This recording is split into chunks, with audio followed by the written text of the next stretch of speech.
Hello and welcome to a special edition of the Frontleft Podcast in collaboration with Blackfest.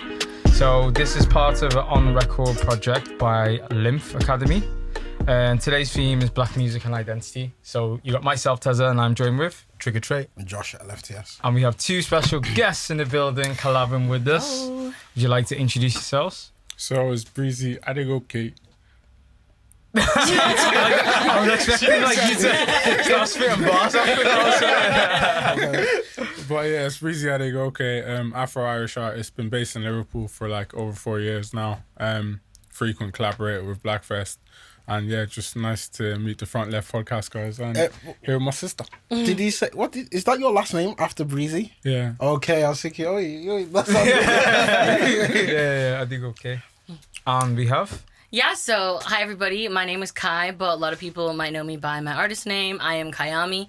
As you can tell from my accent, I am American, and I am originally from upstate New York. New York. Yeah, I mean not New York. But listen, a lot of people think that's just like everybody thinks that the whole of England is London, right? And everybody thinks the whole of New York is just New York City.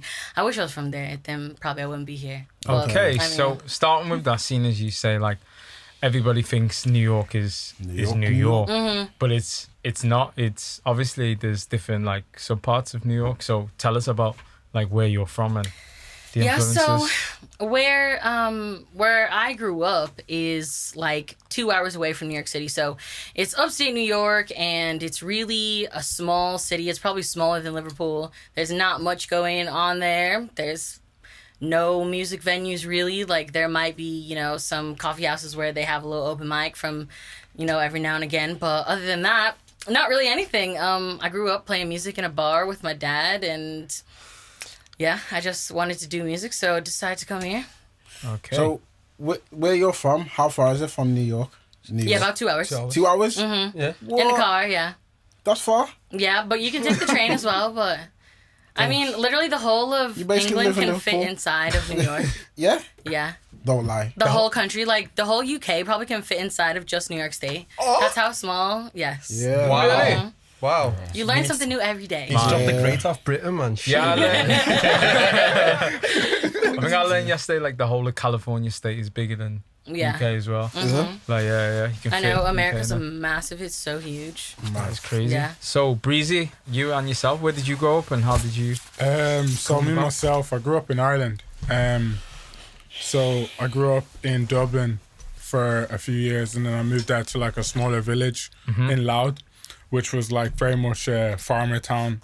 If you think of like Emmerdale, like that was pretty much like where I grew up. So I was the only like black guy in primary school, first black guy in like secondary school kind of thing. So from there I went to like down south of Ireland, even further south to Limerick, went to university there, 4 years there. And yeah, I kind of just through the years always, like I grew up with hip hop, so that was always my thing. Like I used to have like the tiny iPod shuffle. So that it was like I used to be an encyclopedia of like just tunes in it. So I used to run through that anyway. Went through that pretty much from like end of primary school up until uni. So in Ireland we have it just primary, secondary, straight to university. There's no college. Okay, no So- like sixth form or anything. It's just one block. Wait, but how old were you when you went to uni? It would be 18 still, wouldn't it? It's also the same in America. Same in ages, America. but the structure's a bit different. But yeah, for the most part, that was pretty much myself. And then during that whole process as well, I was like recording music. So I started music in secondary school with like a talent show again, like one of the only few like black people in the school. So we made a group called BB4L, Black Brothers for Life. Come on. Wait, hold on. That is sick. You were in a group called BB4L. Yeah, so But you were the only black guy. No. At this point, right? Okay, at this point, I have to clear up. Yeah, Okay. we're in like third year, so at this point there was now 4 of us in the school. Oh, okay. So we were And the you only all 4. came together. We all came together and did that, and it was together, mad because like we did the song like over a Rick Ross beat and it went nuts, and everyone like it just went nuts. But then we had one teacher who we all kind of knew was a bit on the iffy side. Yeah. And when his scorecard went up with like a 2 out of 10, we were all just looking like... He was racist. Yeah, said no anyway. But yeah, like that was the beginning of when I started making music anyway. After that, I was able to just express myself in a way that felt really good. So from there, I just keep making music. Got into it in uni as well. That's what I studied with regards to technology. So then I moved here to Liverpool and I was doing management and digital business because I just wanted to bundle that whole idea together and hopefully take it out into the world. But yeah, now I'm still just creative with music for now. So how long have you both been in Liverpool for now? You say 4 years? Yeah, I've been here for 4 years, yeah. Yeah, I've been here for 3 years. Okay. Mm-hmm. And how was the switch? Sorry, I keep interrupting you. No. How was like the switch for you guys? Obviously moving from wherever you were to then come here. Like obviously it must have been very, very different to what you know. Yeah. Okay. Like 2 weeks ago. Yeah, I mean, because I grew up in America and I grew up in a household where my dad was American, but my mom's from another country, so my mom's Japanese. Okay. Growing up in that kind of household, it was already different to what I guess I saw a lot of in upstate New York. And so, yeah, I mean, when I moved here, it was definitely a lot different in the way that, like, even though I'm different really anywhere that I go, Liverpool is so different than what I thought England was going to be like at all. Like, I didn't know about the Scouse accent, really. Someone had sent me a video. Of the Chinese guy? What? Is it the Chinese No, guy? not him. What was that? Korean Billy. Nah, that man's woo. But he gets them views, though. Listen, he does get them views, though. Like, he really does. Yeah. It was some girl, and she was just like, saying some stuff that I could not understand at all, and I was like, this is where I'm going. So I got off the plane, and my first encounter was with a taxi driver, obviously, because I had to go to my flat. And taxi drivers have the worst accents in the city. Like, they're so thick. I could not understand what my man was saying. Some of them are, yeah. I lived in Toxteth. I didn't know where Toxteth was. I was like, I'm in Liverpool. And he was like, so you going over to Tucky? And I was like, I don't know where that is, what that is. Like, I was so confused. Abbreviated it. It was just too much. And, you know, Scousers love to just abbreviate everything. My name is Kai and somebody will call me K for short. How does that make sense? Yeah, no, I think it's just the English person thing. British thing? Yeah, I think so. Yeah. You can have the shortest name and they'll still abbreviate. Literally just abbreviate it. And I'm like, they'll cut his name by half to one letter. Oh, yeah. Nah, seriously. It's only 4. Nah, it's actually true. No, Yeah. that's actually crazy. So when you came here and you started like getting your feet and stuff and you started seeing like what Liverpool's about, what was the first thing that caught you and thought, you know what, I actually kind of like it here? What was that turning point? I think because there was so much more going on with music and everything felt so new to me.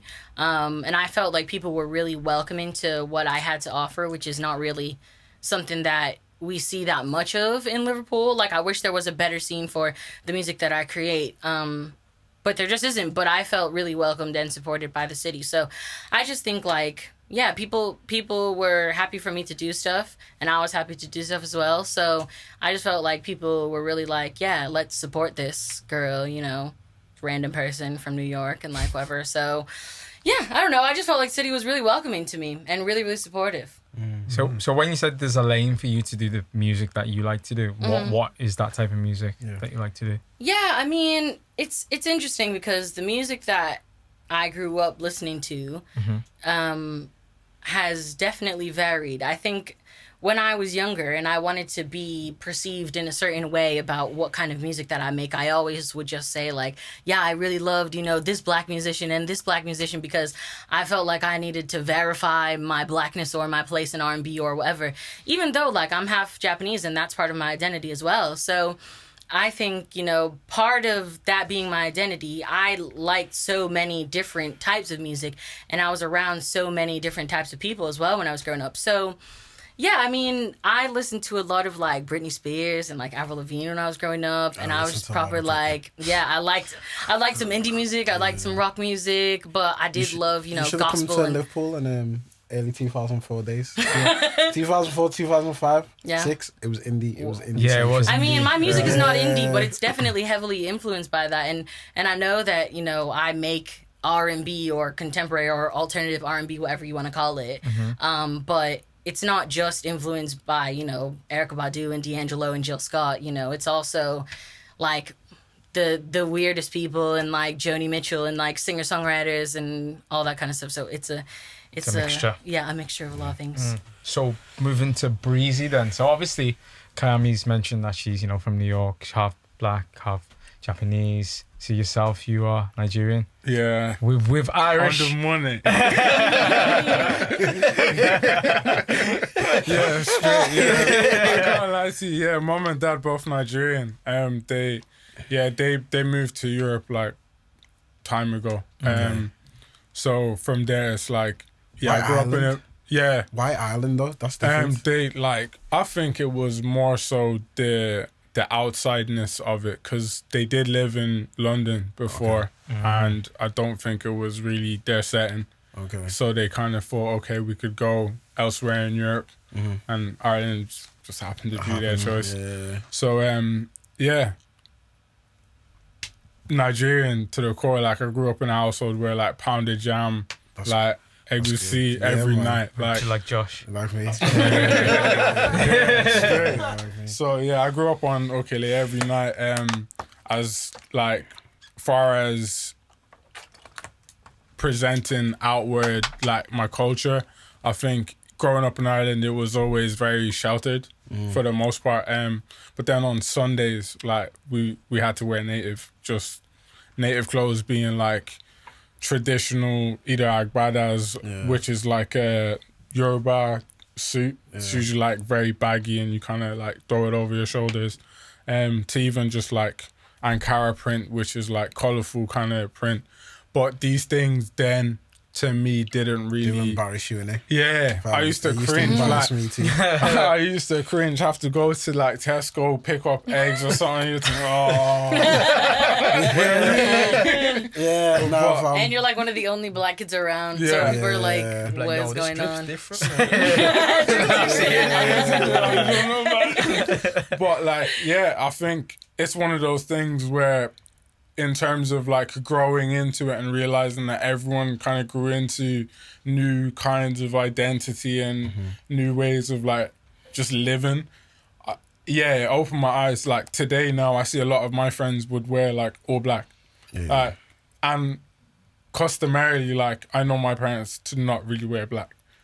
So it's kind of like when I started thinking of things like that, I said, like I'm going to make the conscious effort to wear like bright clothes. And then from there, it just kind of became like a thing I took upon. And like from there, I don't know, it just opens different ways of seeing things. Like now, if I say I stand up and I look down at myself, I think determine like the energy I feel can be determined by the colours I see. And I know that sounds mad, but it can set me up differently for the day. Like to wear an all black, I'm going to the gym, or I might wear a red like sleeveless top to the gym, and the energy of the session to me feels different than wearing a blue one. But that's just like personal colour therapy, like that I think. Come on, artist. I don't know, but that's going into Getting them vibes, exactly. Getting them vibes off the colors. You know Yeah. what I mean? I feel the same. I feel like when I dress bright, I feel better. Like, and I feel happier rather than if I'm wearing black, I feel like I'm about to go Kill Bill mode. So do you think that reflects in the music that you make then? It's that kind of, because you're saying that when you're wearing the bright colours and it gives you like the enthusiasm and it makes you feel different to when you're wearing different colours. Do you think that is like a reflection of your music? So maybe like you're feeling bright, I'm going to make bright music, I think etc. personally, yeah. And I think with like my last, like I just put out an EP called IDey. Yeah, it sounds way brighter than I think before. Like when I was in uni, I was just track suit out, but like now it's more Afrobeat sounding. It's more like vibrant and colourful. It sounds more colourful. So yeah, I guess it kind of might have like hand in hand effect. So did you have musical influences as well when you were like starting off early, or has your musical influence changed over the years? Yeah, I think it's always changing. Always changing. Yeah, early on, it was very much like 50 Cent, Nas, Jay-Z, even just like Kanye before he became commercial, in a sense that there was always a narrative and a message that was put within the music that extended beyond like the life of that song. Like there are some songs you can go back now, like Jay-Z, that you'll play that it's just like, okay, I understand the lesson you're teaching me here.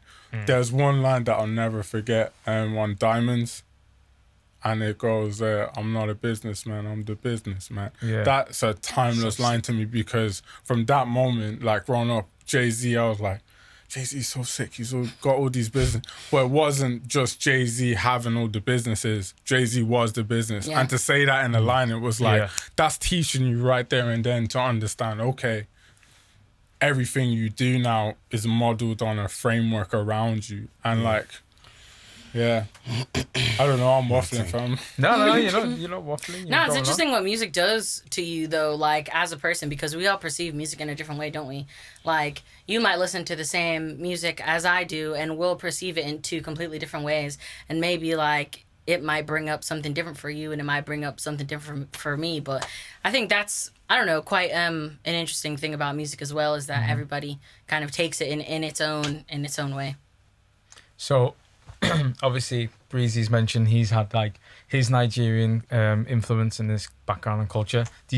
Have you infused any of like the Japanese culture into your music, or is that something that isn't too? Yeah, I mean, recently I was actually really heated a couple weeks ago because there's two artists. So a lot of the time, if you're half black and half Janae Asian, Aiko. then you're Blasian, right? Like Janae Aiko or this girl Umi, or there's a lot of like Blasian, like Umi. Yeah, she's from California. Never heard her. Well, she's like getting a lot at now. Okay. And Look at Sweetie. huh? Sweetie. Oh yeah, she's half Thai in it. Yeah, Oh, yeah. is she? Yeah, But yeah, that's what yeah. I'm saying. It's my time to shine. But also, these other girls that are half black and half Japanese, they put out this song, and it was I forget the name of the song, but the song is half in Japanese. Have they got curly hair? Yeah. Yeah. You know what I'm talking about? It's two girls that Yeah. sing the song together. I saw them only blow up because of the last lockdown. Yeah. All over Twitter. Yeah. I can't remember. I listened to one of their songs yesterday, and actually. like the Was song the is music called good? like "That's on You" or Yeah, something like that. yeah. And it's And in half part in Japanese. Japanese. Yeah, and it really made me heated because I was like, I could have done this, because I asked my brother literally the week before. I was like, I need your help to help me write a song in Japanese because my brother lives in Japan. Oh, okay. So he's like a lot more See. fluent than I am, and he, actually helped me make some of my first music ever. Yeah. So we did like a little mixtape together before I moved here. And then I was like, I want to write this Japanese song. But yeah, I think more of the influence of my kind of music and like my style and stuff comes from Japanese culture in the way of like anime, and I like, cartoons and that kind of thing. Here's your guy for anime. Yeah, man. Yeah. I want to go to Japan next year. Yeah. Okay. Yeah, man. Cool. Yeah. Yeah, man, you gotta go because it's such a sick place. It looks cool. It's not like amazing to live there because the society is a bit it's a bit touch and go, but it's how so? amazing to visit. Amazing to visit. I think like Japanese people are very very they're very they're sexist, and also they're really kind of prude, I guess. They were reserved. Yeah, I've seen some very documentaries. very conservative. Oh, serious? Yeah. Because there's men out there who like suffer from, I don't want to use the word depression, but they're scared to talk to women. Oh, I see Yeah. that. Yeah. But that's what I'm saying. Like, the society is not very open to, like, affection. So even Yeah. when I went to Japan when I was 12 and I went by myself. You went by yourself? Yeah, my mom put me on the plane to meet my family that lives there. Oh, okay. Oh, So, wow. At 12, At 12. Listen, my mom was just like, go. Here, spread your wings. But Fair yeah, enough, you so went as well. I mean, it was literally like my mom put me onto the plane, and then they got me off the plane. Okay. So it was like, that reminds you. Sorry to interrupt that, Joe. When like you put like a baby in like a little like thing and goes across like and you're like, go, be free. Yeah. Wow. That was me. My mom was like, go off into this other country. Okay. Literally didn't even speak Japanese either. But yeah, I think like my mom was like, yeah, listen, like when you go, people are probably not gonna hug you. And I was like, what do you mean they're not gonna hug me? My mom was like, that's not a thing in Japan. Like you don't hug people. Just like now, well, we're all just be like, we're not like hugging each other because of Corona. That's just like point blank period. That's Japan style period. So people don't really hold hands or kiss in public. Like that's what the society is kind of like. So not militant, but just very. It's just conservative. It's just really quite conservative. I mean, now it's kind of changing a little bit more, but it is. It's a very interesting society that is over there. I mean, it is cool, and like obviously Japanese style and stuff is like sick, but yeah, the people there. I met some Japanese girls in Ibiza. They were really cool. Oh yeah. Yeah. Well, they were probably cool because they were going to Ibiza. You know what I mean? Because they were proper like from Japan. They weren't even English. I know, but that's what I'm saying. There are certain type of people obviously that are cool out there. Like my brother is sick, and his girlfriend. They're amazing. They're so cool, but it's just Japanese society is just not as a whole. It's quite different. Respect them or not. Yeah. A bit problematic that was, but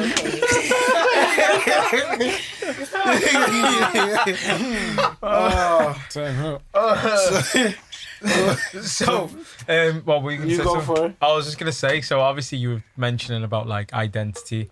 You were talking about like how identity plays a role within your music. Do you think that like without you coming from two almost opposite sides, your music would be how it is without it, or do you think you'd find a way to maybe still be how you are, but maybe produce completely different type of music? Yeah, I mean, I still think that because of how my life is, I feel like I probably would still be writing about the same things. Like all the things that have happened to me, they happen to other people. Yeah. It's not like unique things that I talk about. I'm not one of those that's like, I'll be flied out in a private jet. You know what I mean? It's not that life for me. So yes, Bando baby. Listen, like I'm a normal person, and so like my life experience is just like anybody else's. But I think I don't know. I think being here, and if I was to never like take that dive into move into a different country to start a music career, my music would probably be different, probably worse, because I probably wouldn't be able to. I'd probably be out here on GarageBand trying to make beats still. So you know what I mean. I came here to learn and like to have a career and like do it properly. So I think I'm starting to do that. So that's good. Yeah, that's awesome. Breezy, did you steal that from Chris Brown?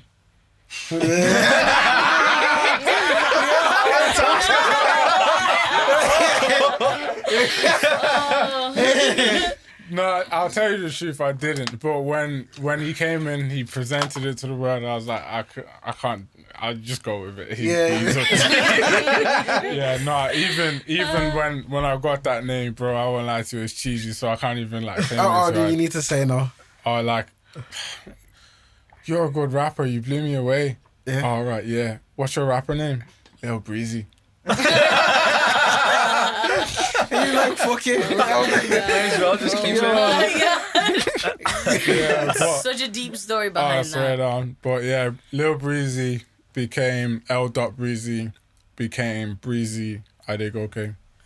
Breezy IDeyGoke is so much sounds better. good. Yeah, it sounds so good. It has something to it. Like yeah. If I hear that name, I'd be like, it just I don't know. It just has flavor to it. Yeah. I appreciate that, bro. It's got that Nigerian flavor. It has got that Nigerian flavor. So you go first. No, you go first. Okay, because it's funny because you mentioned jollof. I was gonna say like obviously growing up. Did jollof rice influence your music? No. You know what? when you took one bite, when you like, I dance and sing when I talk. So I wasn't gonna say that. Even though a lot of African and like music, they always reference food in the music. No, that's not what I was gonna ask. I was gonna say, obviously, like growing up in like a Nigerian household, like how was that to be set to tell your parents like I'm gonna become a musician? Oh, fam. You want to know the truth? Yeah. It wasn't easy at all. I thought you was bro. gonna say you've never told. I know, yeah. I thought you were gonna say Never told them. No, it was because so going to uni, right? Our Nigerian family, like, you're going to get this degree. This is the degree that we have said you're going to get. That's what it was at first. And then I was like, Mom, nah, like, everyone's doing computer science. Like, Dang, she said computer science. Everybody really is doing it though. I'm telling you. So, like, I went in and everyone was like, computer science. And then I was like, but what if there's no job? It's like when I finished the course, it's like, nah, that's not how it works. Anyway, long story short, I argued. But So your parents said do computer science? Yeah. And you said no? Yeah. Mad thing. I know I'm a struggling artist who's been told to retrain from. It's mad. Boris Donosai. But anyway, I went to uni and I did music Maybe you should technology have did instead. computer science. So like that was the beginning. Okay. That was the beginning. I went to like music technology in uni, and from there it was like, Mom, I ain't gonna lie to you, I'm putting my eggs in this basket. Like, Did you finish uni? yeah, I finished. At least you got a degree. finished. Yeah, I finished. But at the core of it, it was like, from there, even with that degree, it was still very much like, what job is gonna come of this? Like, you have to make sense of it. So then, like, during the course of it, I even just started finding new avenues in terms of like, so DJ controllers nowadays, you'll see that they've gotten smaller and smaller. That whole technology didn't really exist like 5 years ago. But what I studied is all that kind of line where you have all these new devices like microphones where you can automate auto-tune with like buttons, so you have preset plug-in chains. This is all like techie talk in terms of like music production and stuff. But that whole aspect of that world is something that I'm very much interested in myself personally, that I would like to see a lot of like creatives get into, because I find in like the UK, for example, there are so many people who are like really crafty with using music technology in terms of like bedroom producers who get one instrument and know how to use it in a way that hasn't been presented yet. And I think if you look at developing that as another form of culture, because hip hop itself started on like vinyl, MC and graffiti and dancing. The technology aspect was the vinyl being used differently. And like, I think that aspect of hip hop, once we get in control of technology again and make that the forefront, we're able to shift how culture is moved more. But yeah, that's a whole nother story. That's interesting, because obviously you're talking about like the technological advancement side of things. So do you think that like, because obviously you make kind of like Afrobeat kind of music as well, like a mixture of it. Do you think there's a way of maybe not going the opposite way, but instead of going the technology route, going back to using the drum, using the As a sampler, basically. The using natural live elements. basically. The live shows that we did, we loved. Like, that was usually the thing that we would go for. And then we had like CC as well, would be on the decks chopping up samples as well. The natural aspect of that, I think, isn't designed for like the shows we have in Europe. If you think about it, like, those drums are meant to be performed in like grand scales in public spaces, and things like doing an event in Blackfest in the, what was that place? The Palm House, for example. Yeah. That was one of the first times you can kind of present the sound But the naturally as I would have appreciated the it. way the sound the Palm House is set up. Have you ever been to a show inside the Palm House? Nah. So it goes off quite well. I don't know because how it's the built. echo? Yeah, I think it's just like the space of inside. Yeah. Because it's like a greenhouse, isn't it? So we're like, I can imagine the Like, vibrations of it and stuff like that. But what was I gonna say now as well? So was your music more receptive in Liverpool than Ireland, or was it more receptive in Ireland than Liverpool? I feel like it's still very much 50-50. I think because I'm here, I'm noticing it here more. But yeah, I think it's weird as well. The internet kind of just flings it everywhere, so you kind of get people from all over kind of hitting you up. But in terms of how it moves, yeah, bro, I'm just happy someone says I heard it and I liked it. That's the main thing for me. That's the best thing. Like, you know what's mad? We were saying this the other day in the pod. We just bring out stuff, and then when people say they listen to your shit, I'm like, oh shit. Yeah. So like I was saying like the other day, because me and him were together, and someone was like, oh, I love what you do. And I looked at her like, rah. Like, what? What are you talking about? Like, I was like, what do you mean? She's like, oh, I listened to the pod. I was still looking at her like, what podcast? Like, I was like, the podcast. Yeah, then he was like, the pod. I was like, the pod. I was like, oh shit, you listen to the pod? She's like, then she was like, then she goes, oh, I felt a bit awkward because you looking at me like I'm talking crazy. You're like, what? Yeah, like, so I always think like when we put them out, only the people in this room listen to them. Yeah. Listen, it be like that though Yeah. sometimes. And if you think that everybody in the whole world listens to your stuff, you know, you'll never really actually reach the whole world, I feel like. Because there's a lot of artists. Like, let's not beat around the bush. Like, there's loads of people out there that think I'm the most amazing. Like, everybody listens to my music. And then you go to their Spotify and they've literally got 54 monthly listeners. And it's like, okay, well, like, the whole world's not listening to you. So, like, be humble, sit down. Oh, wow. You know, obviously both being artists yourselves, what was like the sort of first, experience with like criticism, or would you say like negative kind of feedback from either the project you put out or something that you've tried to achieve? I'll be honest with you, like Afro Breeze, the project I had out, I made in my bedroom. And before I even put it out, I kind of didn't like it myself. And then it was like going out and having to like perform it and convince people to like it. That was where it was like, But you said you didn't like it. Why would you convince people to like something you didn't like? No, all right. So it works in this way. Okay. So I produced it. So there's that element that was just shoddy because it wasn't clean. In terms of the production element of it, I didn't like. The stories that I told on it, to me, were still valid. So I still wanted to present those. So going out and performing them and then realizing what people didn't like about it, on top of what I knew I didn't like, doubles down to a point where the next time that you get comfortable to even make new music, you sit with all of those things. And I think making Afro Breeze, having the negative comments that I didn't expect before going out, kind of helped me realize everyone's always going to have something to say. So even if I've got this list of things that I don't like about it, someone else can be like, but that wasn't good, and that wasn't good, and that wasn't good. And then I was like, okay, the next time I go into making something again, what's going to be the process? Am I going to sit and pick at everything I don't like the minute I've made it? Or am I going to just make something that you feel, this is good, I feel it as I play it, it is what it is. If I don't like it tomorrow, I don't like it tomorrow. If I like it a month from now, it'll change every day. Your mood's going to change every day. So I kind of just realized, like, you can't please everybody, like, and you can't even please yourself half of the times. But that's me personally. So I was like, look, it is what it is. It is what it is. What about you? What was yours? What was the question again?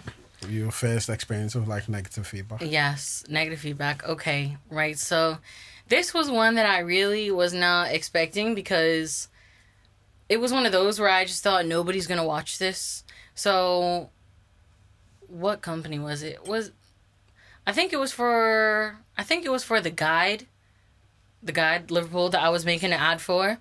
And I made the ad and it was going up for Lymph. So it was like, a bigger platform, and I kind of was just told to, hey guys, Lymph is this weekend, make sure that you grab your tickets, whatever. And I was saying, I'm playing on this stage, blah, blah, blah. And the stage that I was playing on is called the It's Liverpool stage.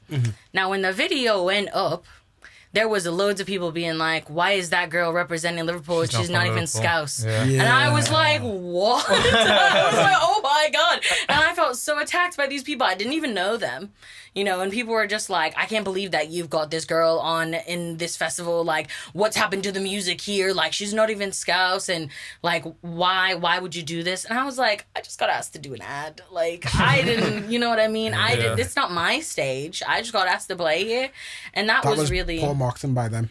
What? That was poor marketing by them. I mean, yeah, Very it will poor. have been. I think they capitalized on you because of your accent. Because I'm and American, stuff. Yeah, and exactly. they think like, oh, it's different, and all publicity is good publicity, isn't it? So they're like, whatever traffic drives it, you know, it's fine.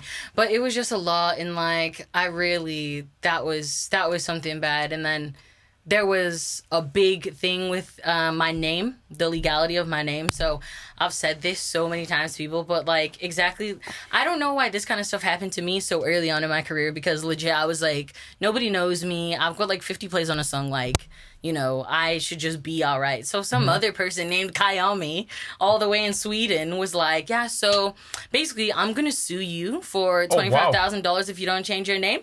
And I was like, sweet. Yes. Okay. But that's your name, though? Exactly. But it's my name, though. Yeah, but it's the if we got rights to it, it's But like... that person... Was her name Iamkyami as It's well? a guy. Oh, it's a guy? No, and his name was just... His artist name was Kyami. Okay. And at the time, my artist name was Kyami. All right. Okay. So he trademarked the name, and then he like went to my distributors and got all my music taken down, and like, it was just a whole drama. Like, he's in Sweden. My man's was like, he said to me, he said, you need to change your name because you will always live in my shadow if you don't. Whoa. How can you? Could you be bothered? Could you be bothered with somebody? But the thing is, he was mad because he was getting tagged in Your posts. posters that I was supposed to be tagged in. I'm sorry, sir, but you was not playing no festivals. Those are my tags, and you were mad because you got mistagged in it. So I ended up having to trademark my name. So that was really tough as well. Yeah. But I'm glad it's over because that was like early in my career. So I don't really have to worry about that anymore. Mad. Wow. I know. Mad. So I'm out here. Listen, make sure you pay me that trademark money. Yeah, man. If you're gonna use my likeness. Yeah. Money. Wow. Give me my money. I like it. That's what I'm saying. We gotta be business minded out here. We have to be. We have Yeah. to be, man. Mad. Nah, for real. So obviously, we just kind of spoke about like the negative elements of like when you're performing. So, do you ever have like conversations with yourself, thinking, do I really want to like perform, or do I really want to create what I'm gonna create? Daily. Well, there's just a lot of times where I feel like maybe I have imposter syndrome. You know, you just you think to yourself like, is this is the thing that I'm creating really as good as I want it to be, or as I maybe think is, or as people are telling me? Because I feel like, you know, I'm the type of person, when someone says to me that the work that I've done is really good, I think, but was it good enough? I could have done better. You know what I mean? 100%. I'm one of those. But I just work myself to the bone all the time. I just work all the time.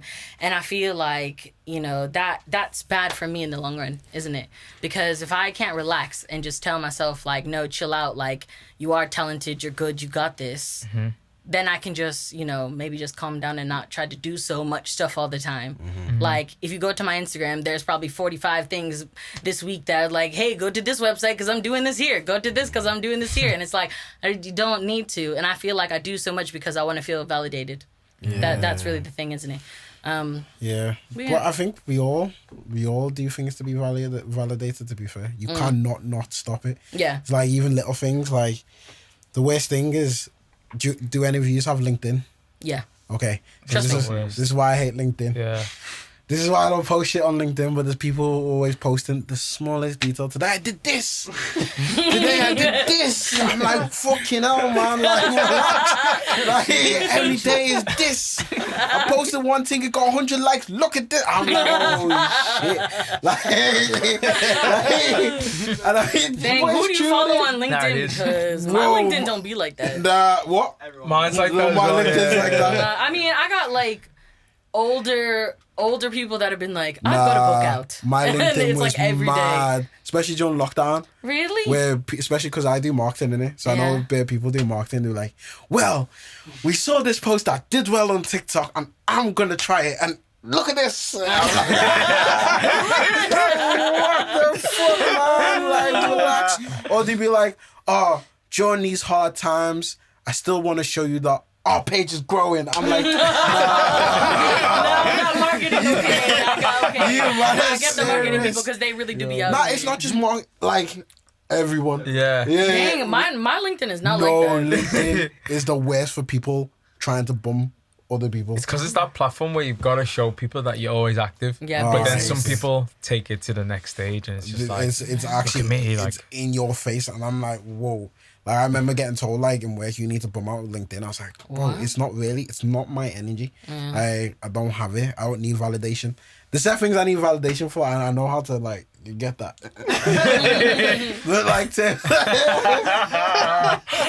with terms like that, I can't do it. Couldn't do it. oh my gosh. Yeah. Nah, it's true though. So yeah, as I can't even remember the question I just asked you.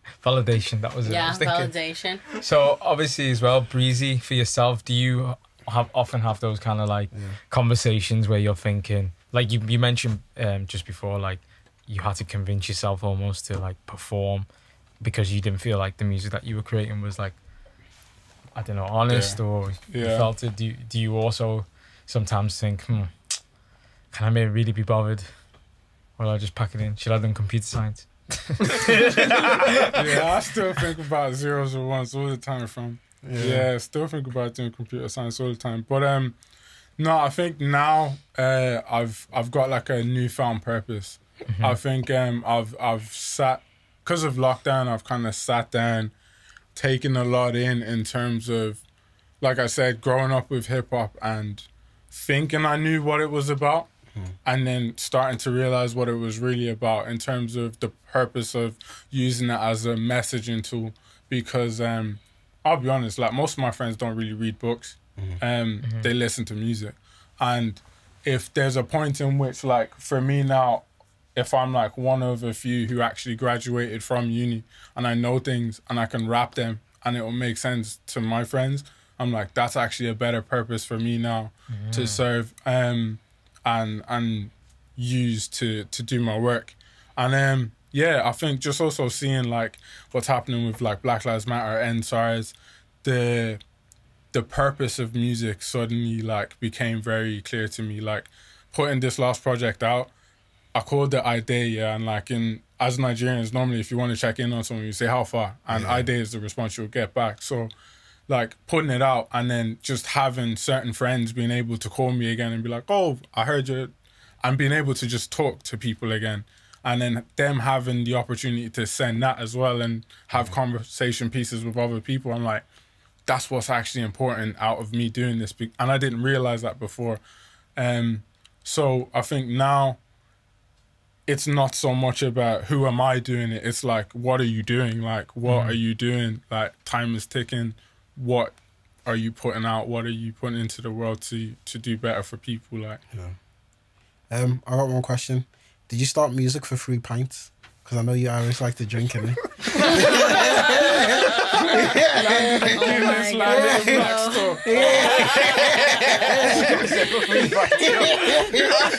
Not gonna lie, I started the pod so I can get free clubber. It's working. Yeah, man. That's the truth of it. Even like, it's the truth of it. It's the truth of it. You can't front. Like at the end of the day, even till now, like it's still a bit of a struggle to get paid to do music in Ireland. That's the honest truth of it. A lot of people are still like, even trying to get a venue to do an event is a challenge. Like, and I know that when we first moved to Liverpool, there was like this code that police like would just shut down events with.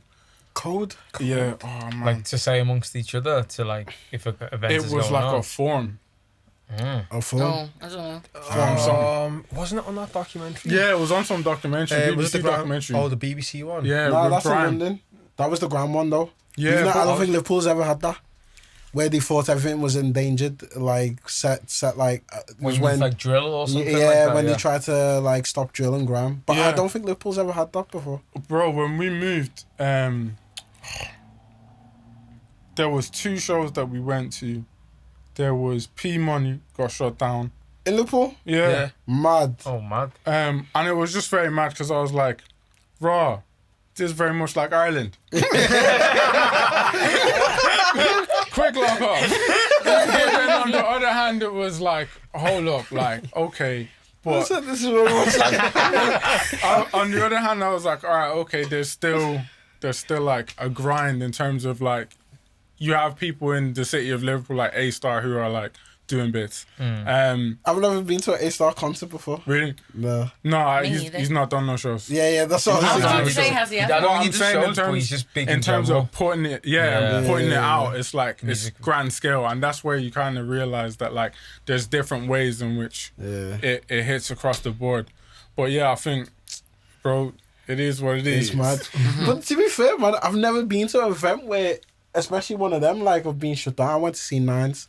That was good as fuck. Didn't get shut down. Yeah. What was it? What did we go see this time last? It was a DBE, was it? You saw DB. That should have I got shut don't know. down. That should have. Oh yeah, that should have got shut down. That's That actually a was year ago. That was a year ago. yeah, Yeah. December. That was. There was like fights everywhere. Every 10 Like minutes. every. Like, I've never. This is why no. you need to listen to house music, man. Tropical Right, man, I'm house. telling you, house influences the soul, man. Nah, it I've never does. been to. I've only seen maybe 3 fights in my whole tenure of house. Yeah. Like you just don't see it. Like, but then when you go and listen to like this is what I'm saying. Music influences your mood, And behavior. like your behavior, how you act. You don't understand it yet, but like you can go out now and be like, okay, I'm gonna listen to R&B. I'm gonna listen to hip hop. I guarantee you that within that 5 hours that you're out, you're gonna see some sort of escalation. You're gonna see some sort of beef. people Then think you're they're in also a gonna music see video. you're gonna see people thinking in the music video. Nah, it's not all like that though. And also, like, there be cat heads that love house music. I'm sorry, but listen, I've been to enough nights at said venue in Liverpool, that be having like just straight up cat parties in there. Yeah, And man. they be fighting. They be fighting. Fucking. Yes, I can. Fam, they must be You ever fighting. see somebody It's the that be cat. off their head? Exactly. It's the cat. It must be something. But they be influenced by that music to they Boy. want the uns to work, so they need to have the cat. Like, For no reason. they want the uns. Nah, it's true. It's true. It's true. Is it not uns? See, do you know what's mad? I used to think it was uns.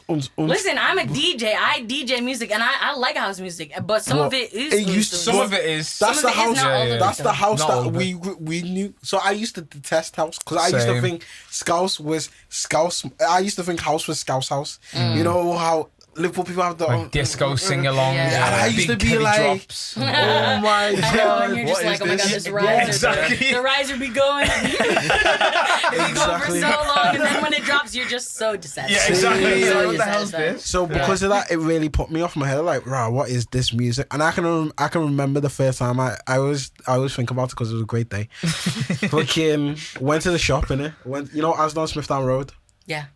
and he had Ministry of Sound. This is House 2013. Remember telling me. So I was like, you know what? Yeah, it's on discount. Let me see what I'm going for this. Like, Oh this my is when you gosh. used to buy CDs. Yeah. I was like, you know what? Yeah, all I know is because I went to. I don't know if you knew about when Garlands was about.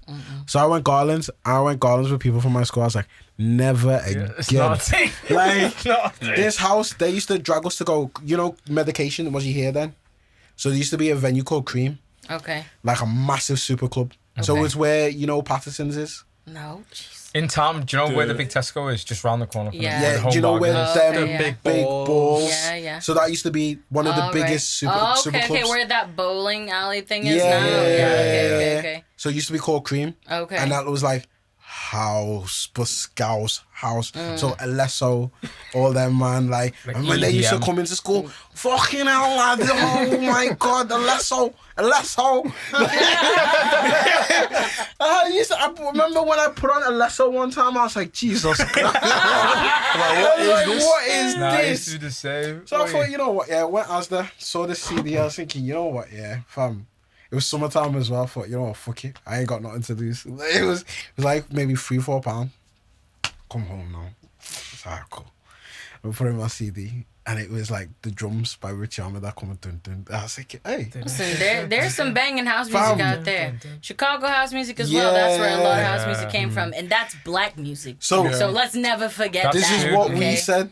Yeah, we always try and tell people People this. that house is black. It Yeah, is but black people that- music. I think only people that are really either into house or they're DJs understand Yeah. what house music really is and And where there's it comes the from. layers. And that is not See. house music, really. No, it's not. It's so gentrified and white, and like I just am not here for it. But there's a lot of house music out there that I do really enjoy. Trust me. Yeah. Like, serious. And when we start, and then people are like, especially because we live in Liverpool, and when we used to come back home, like, alright, I see you, man, going to these houses and there's no black people there. I'm like, yo, we take up. Hello, yeah. And we're always.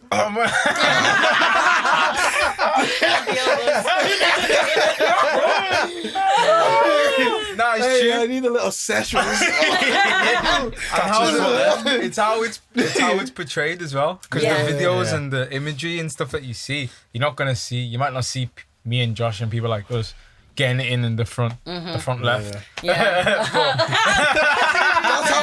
That's actually how. That's That's okay. actually the- Listen, I know. Breezy, stop slacking. I was like, yeah, guys, I know it's a Front Left podcast. Yeah, man. But Well, yeah. break down the name. So how did it come about? Front left. Yeah. Yeah.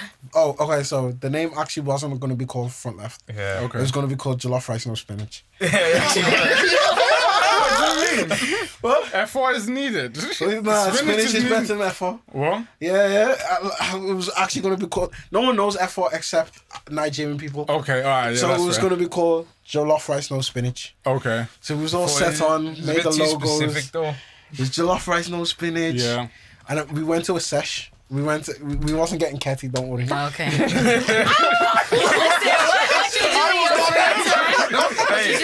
These views of Josh and Josh.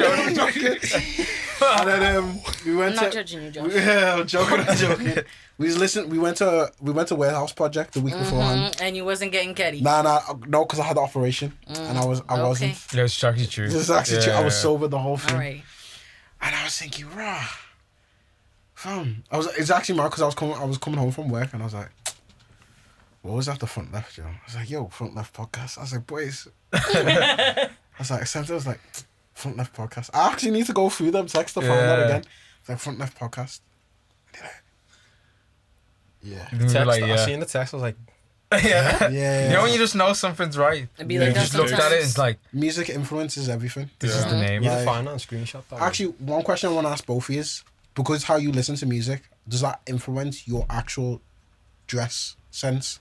Because at a point in time when I used to listen to like fucking grime and stuff, I wanted to be Tracksuit Mafia to the and like my whole dress sense was like, and especially when we was younger too, listen to like Nelly and stuff.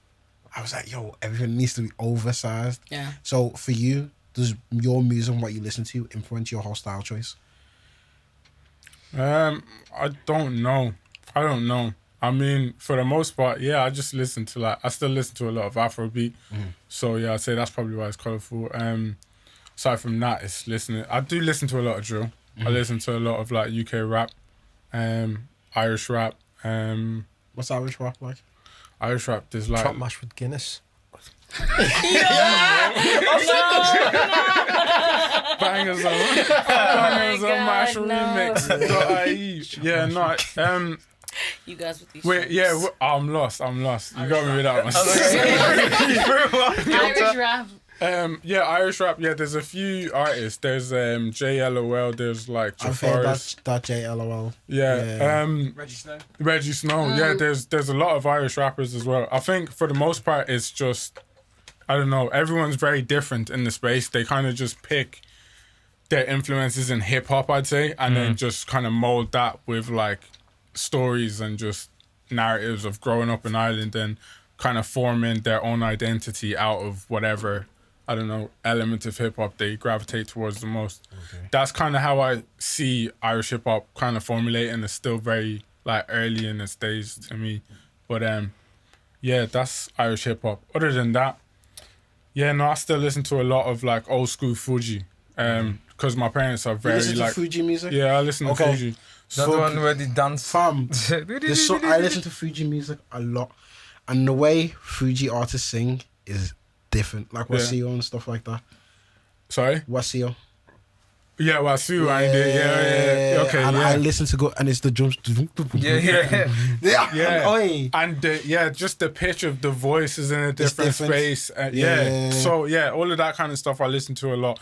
Plus, like you said, the way they even make music is different. So it feels like a whole live set for like 40 minutes. And when I grew up listening to music and that, and I'm like, oh, hold up. So like you were saying earlier with the live element of music again, it's like you can incorporate that, but it's hard to blend all these things and make them make sense. But at the end of the day, you know, if I could make music, that's the creative challenge. Fuji. Yeah. 100%. Yeah. I don't know what it is, how Yoruba people sing. It's unique. It's different. There's people, have you heard of Midas the Jagaban? No. Midas the Jagaban, she sings with that tone. I thought you was going to say mine. You said she. What? No, yeah, so she. Midas the Jagaman? Midas the Jagaban. Oh, Jagaban? Yeah. But you said Midas the Jagaman, and then you was like she. I was like, oh. Nah, Okay. Yeah. And she's Nigerian? No, she's a UK artist. Okay. Yeah. Yeah. I'm going to have a little gander. How about you and your style choices? I don't know. I think my style definitely is influenced from the music that I listen to. But also I really love streetwear. Yeah. So, I've been putting out a couple pieces of merch here and there, and I'm working on a line of stuff to come out next year. Oh, you make your own things as well? Yeah. Okay. So I've been sewing, I've been designing. I do a little bit of graphic design here and there. I've got hoodie on at the minute on my website for NSARS. So that's a fundraiser that is, having 100% of the profits donated. But yeah, just doing some graphics here and there, and like sewing some stuff and trying to see like, what kind of shapes look good. I really like silhouettes. So I mean, for me right now, obviously I really prefer more of like a baggy style look, but kind of like, I don't know, a bit like more form towards the leg and then away from the leg, and then like towards the body but away from the body, kind of just to give it more of like almost a cartoon character kind of look. Yeah. You know what I mean? Like, Kids Next Door and how their clothes are really like, I just love like that. That's what my style is influenced by. Okay. But yeah, I mean, also that's like hip-hop, 90s R&B, like the women of 90s R&B really had a different style of dressing. And they had it going on. Yeah, exactly. And even like Missy Elliott, there's just so many different styles that were out there that I really, really like. And I like to be different. I don't like, I don't like the whole like all Gucci drip, all Louis. Yeah. I'm not about that life. So Gucci, Fendi. No. See, Breezy. And it'd be too much, brother. Like too much. So it is too much. But it's too much. It's product placement.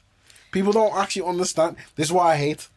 People are not educated of what product placement is. It actually is walking marketing. And one of the best ones who capitalized it in the 90s was Tommy Hilfiger.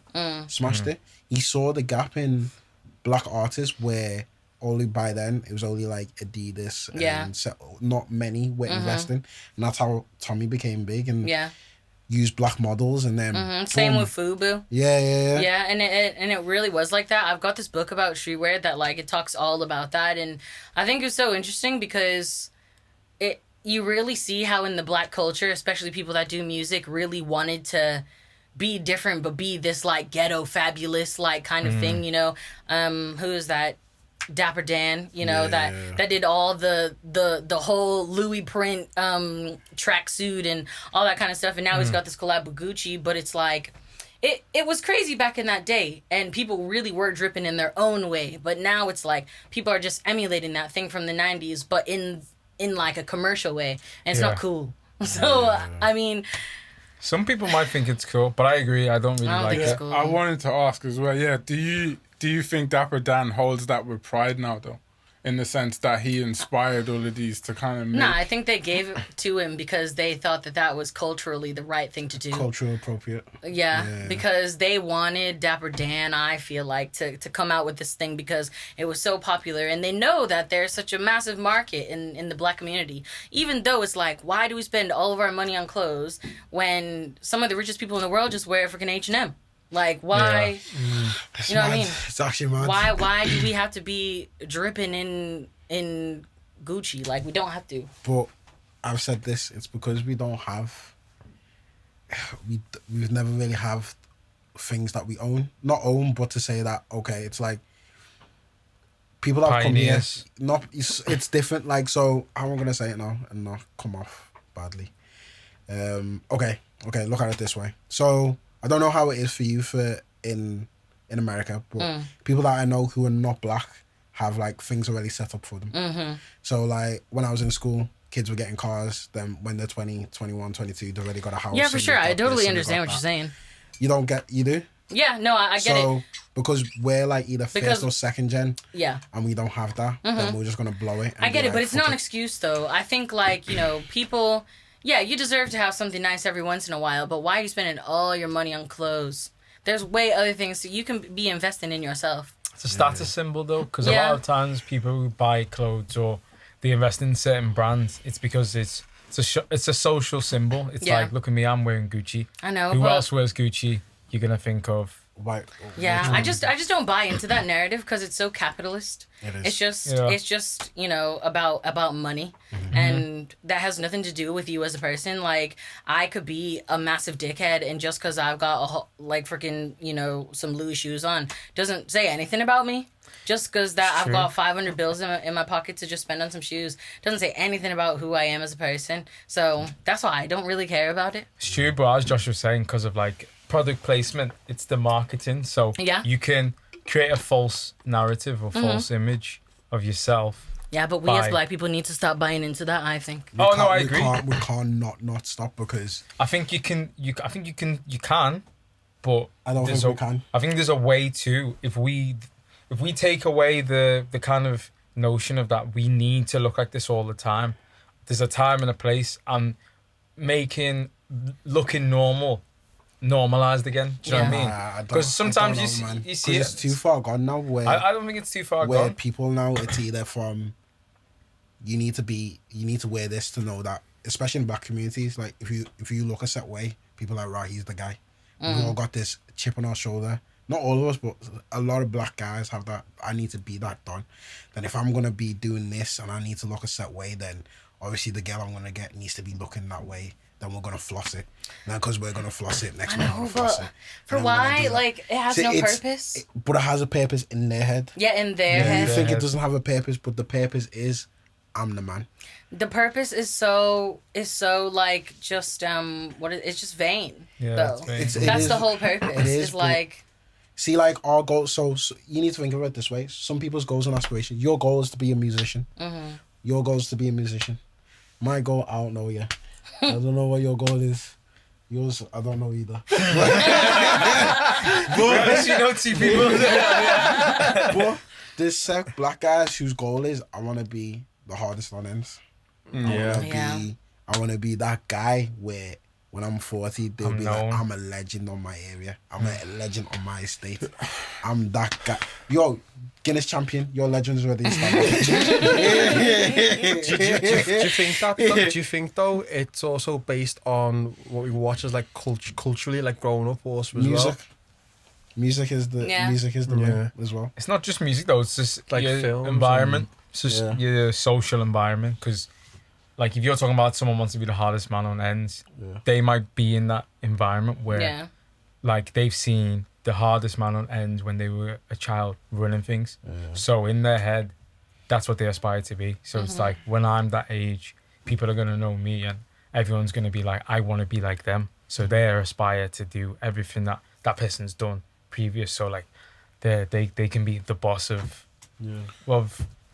I kind of get that, but from a musician's point of view, I feel like it's kind of different in the sense of I feel music, like you said, is very important in terms of how it can mold someone. And to be in a position to understand that, you realize then that you can like influence culture. You can move culture. You can influence the narrative that someone grows up with. So the same way in which in 1999, Mercedes might have been the top done car as like, you've got money, that's the image. It's also within the power of us, like you said, where we are the people who present that product placement. When you control that choice of what it is you present, you kind of direct the way you want things to be perceived. From there, you can understand that, like, so making music now, if I change the narrative of Mercedes to Maybach, which is something Rick Ross has done, because in Rick Ross's time, we've seen Maybach become the popular luxury American car, but it's still a German off-brand of Mercedes, which is still a car that origins back to Nazi times. A lot of people don't actually understand that. I don't know nothing about cars. On the other front of that, you then have to realize, like I'm saying, that everyone has their own responsibility within their own roles. So like a fireman, for example, can be good on his job, like day in, day out, and fires get put out every single time. Or he can say, I'm slacking this week, and it gets peaked for a huge part of the city. The same way a rapper can decide to be lazy and not really present what he's supposed to present or acknowledge or things. something that does any good for the world. Like, yeah, you don't have to be a role model to be in music or whatever.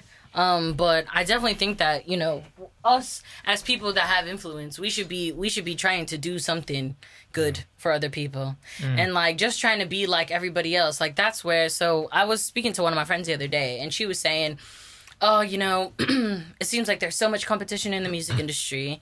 And while, yeah, there is in any creative industry, but if you're doing something that's original, how can anybody compete with you? Or how are you competing with anyone else? Because you're doing something that is authentic to you, not you trying to fit into the box that everybody else is trying to fit into.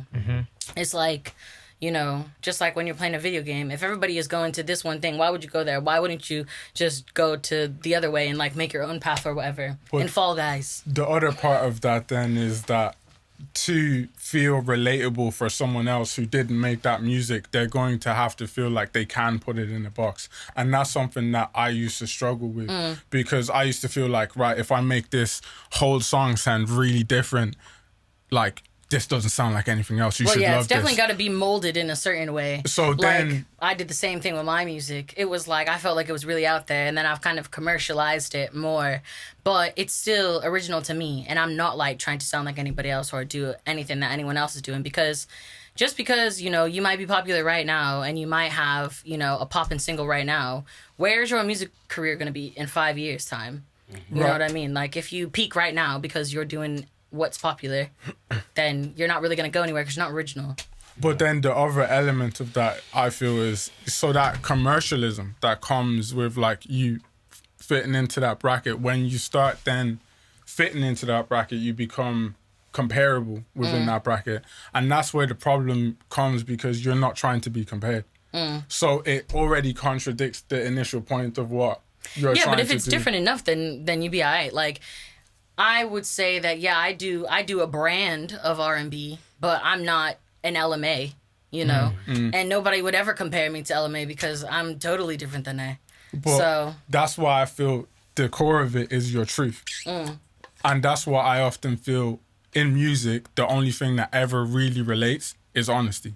Is the minute you're truthful and honest with what it is in terms of the lyrics, the emotion and the passion you put into just delivering it. If it's pain and you just delivered pain and the lyrics aren't necessarily pain, it's still going to be felt by the listener.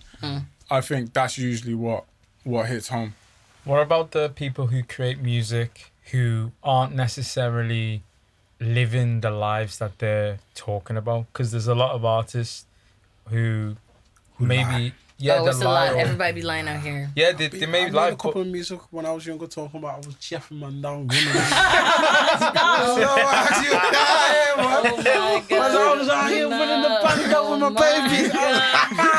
So it's like, big man, hey, I And know this where is you why live. you're not doing music anymore. Exactly. That's not your truth. Exactly. Yeah. But like, there's some people who are like, they're really talented in maybe like conveying the message. So they might be a performer. They might be able to put that energy into their music. Like Rick Ross, for example. You mentioned Rick Ross before. He talks about like drug rap and the luxurious lifestyle of being a high roller and stuff. But like 5 years previous to that, he was working with the police. Yeah, and he Do you know stole what I mean? someone else's identity. Does It's a bit mad. Does that kind of switch up where it's like, how do I believe that you're who? But people don't care with Rick Ross. Like, I I was don't about to care. say it's because he's Rick Ross in it. Yeah, it's Rick But Ross. I'm just talking about in general though, because some people may be really talented to convey a message. Like I could come out and just be like, To Go me, on. that's the core of the point that I was trying to make, is Okay. that it's not truth, but it's a truth. And Okay. he was able to present that. And that's what resonates. Like you said, everyone knows it's not his truth. Yeah. But you know, as you hear that, that's a truth. Yeah, Because somebody's life. It's somebody's life. And that's the other important aspect of music that I feel is really important, because at the end of the day, this is a thing that I feel moves black culture, whether it's like English, American, whatever. Music moves black culture. And if that isn't like directed in a manner that will progress the people, it's problematic. Rick Ross, like you said, brilliant narrator. The stories he tells not only will give you an idea of that whole environment, but it'll give you an idea of what he's trying to achieve.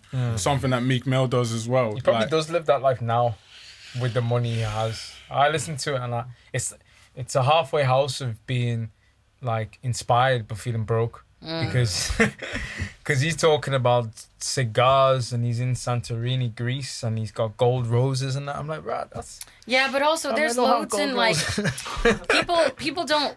I feel like people don't really realize how many people it takes to make one song, to make one hit. Like when you look at the credits, you know, on Apple, on Spotify, whatever, you see how many writers are there, how many producers are there. A lot of the time, that story probably has never even happened if it's somebody who's like, you know, in the kind of A list of Radio 1 and Radio 2.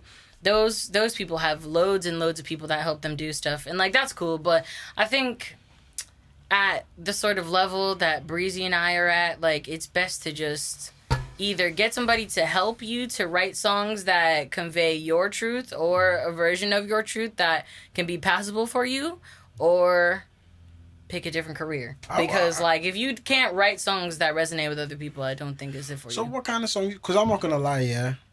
Like, when I got older, not older. How old are we? You're We're old. old. Shit. Like, What? I just forgot everything there. for me, I don't know if it's for you, but if I listen to songs with lyrics now, The hit more. I don't really listen to like rap or stuff like that now.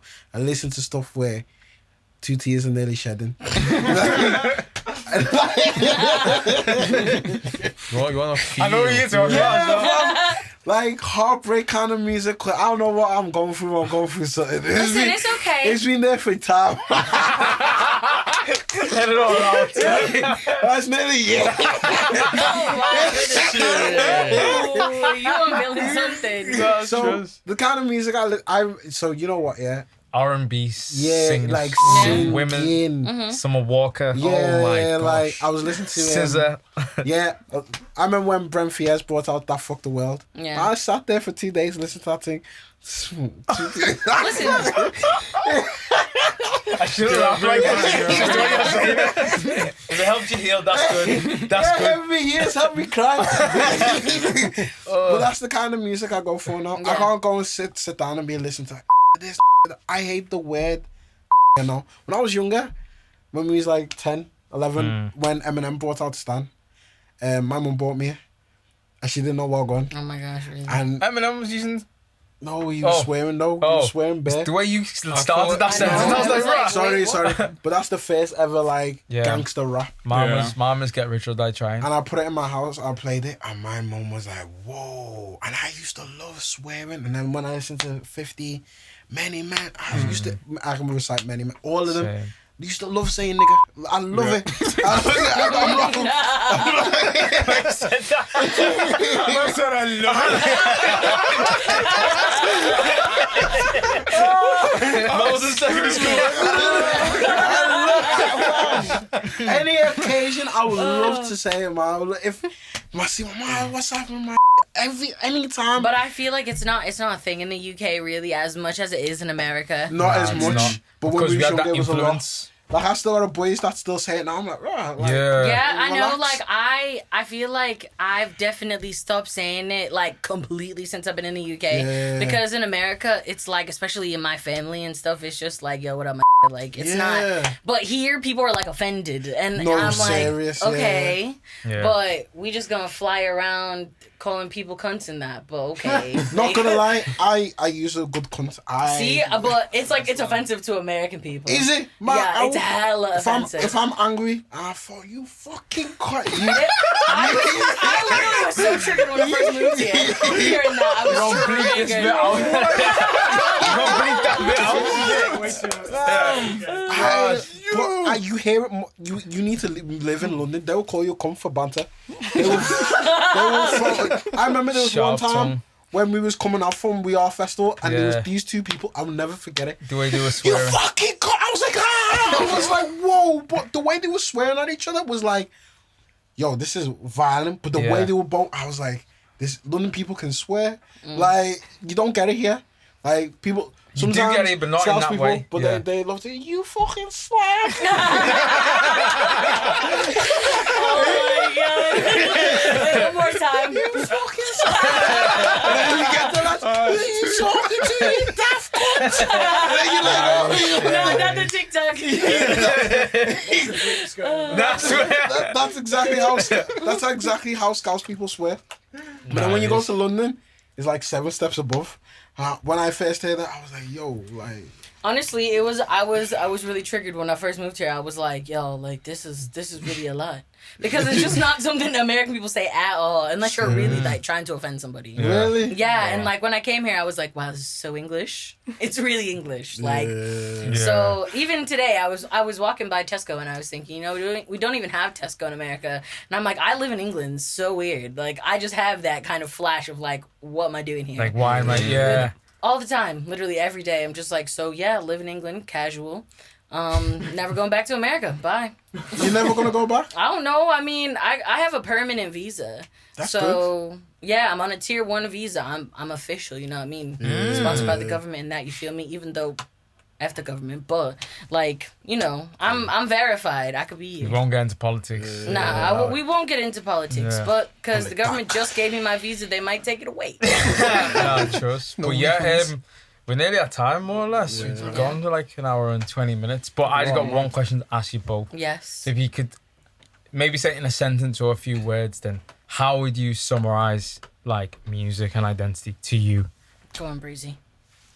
Oh, just throw on Blows the spot away. then, yeah. Blows away. Yeah, blows away. Are you gonna do acapella? We said we Mash was for the about to do a Guinness. cycle. all right, music and identity. Kyami?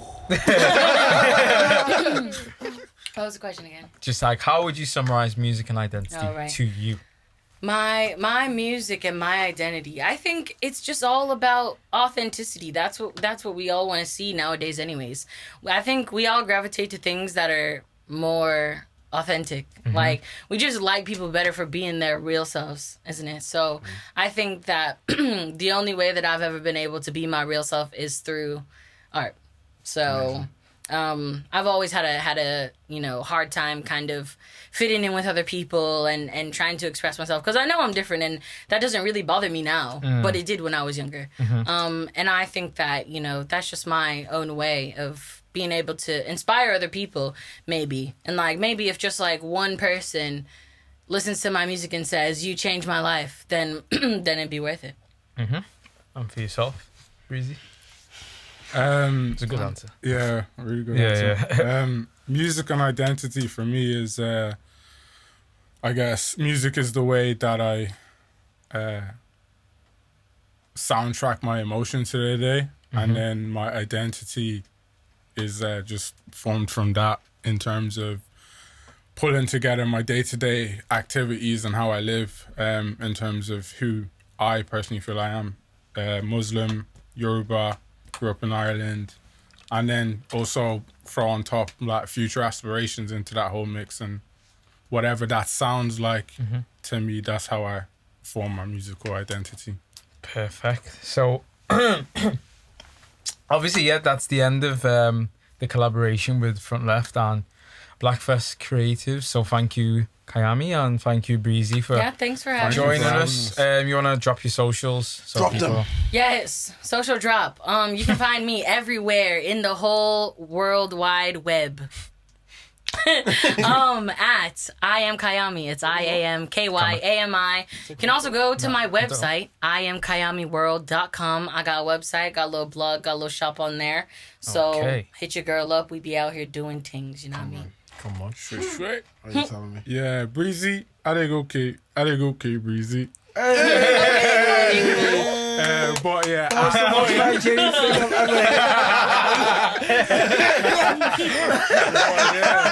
Breezy IDeyGoke. I know the socials at IDeyGoke, so it's IDeyGoke. Okay.